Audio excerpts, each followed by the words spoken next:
I'm on a jog, 5k. I do jog, walk, jog, walk, jog, walk. Okay, so this is a walk section. And I'm in the 1850s. And Russia, operating out of Moscow,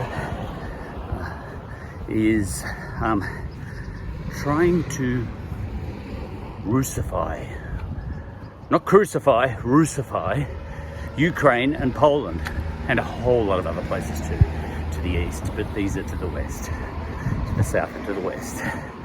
All right, so that's a policy of Russification, or Russian making Russification. All right, now that's interesting, because there are a few people going around saying Ukraine is part of Russia, essentially. There's an argument to be had for that. You know, the original Russians, whatever, were centered around Kiev. The Kievan Rus. The Kievan Russians, if you like. But, you know, I'm in the 1850s now. I'm not in the 9th century. And at this point in time, Ukraine is a thing, to use modern speak. And so is Poland, really. But they're all part of the Russian Empire, as it were. As is the ex-Mongolian territories all the way across to the Pacific. And as is Alaska, which is interesting. And the Russians have even pushed down into what is now California. At the time that was a Spanish territory, but the Russians were pushing in there. But the Russians did have Alaska. All right, so, you know, in the modern lingo, Ukraine is a thing.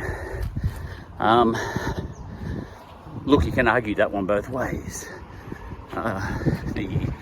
The Caesars of the day, the Tsars, were actively putting it about that Ukraine isn't a thing, and neither is Poland, or neither is Eastern Poland anyway. You know, at this point in time, Prussians, I think, saw Western Poland as being part of Russia, part of Prussia. Russia saw the eastern parts of Poland as being part of Russia, and Austrians saw the southern parts of Poland as being part of Austria. So, you know, does Poland have a right to exist? No, and yet yes. Yeah. Okay, is Ukraine a thing?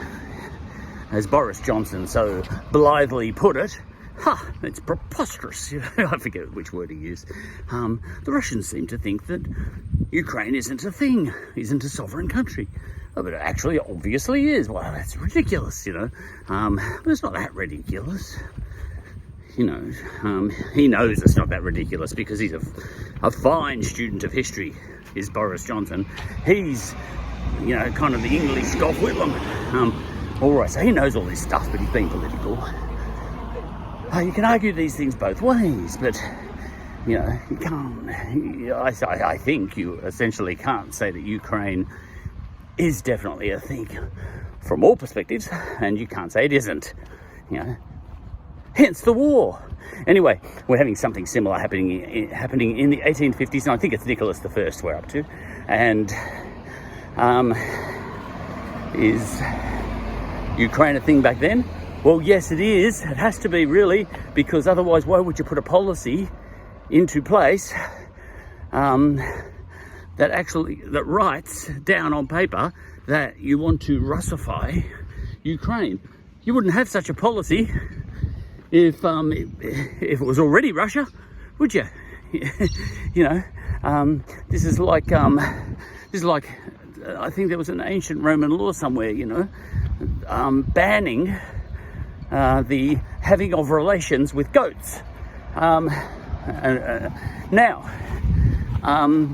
you can't very well say now that wasn't happening back then, because why would you put that law in place? You know, similarly, why would you put this policy in place back in the 1850s that Ukraine and Poland needed to be Russified, policy of Russification, if Ukraine wasn't a thing? In some senses, by declaring something not a thing, you know, and having to use some sort of force at least, and to prove your point, you're actually admitting that it is a thing. The war continues in 2022. War is bad and it shouldn't happen. It's a little bit unavoidable, isn't it? You know, it was happening back in 1850, 1870, thereabouts, 1880, and so on, and ever since.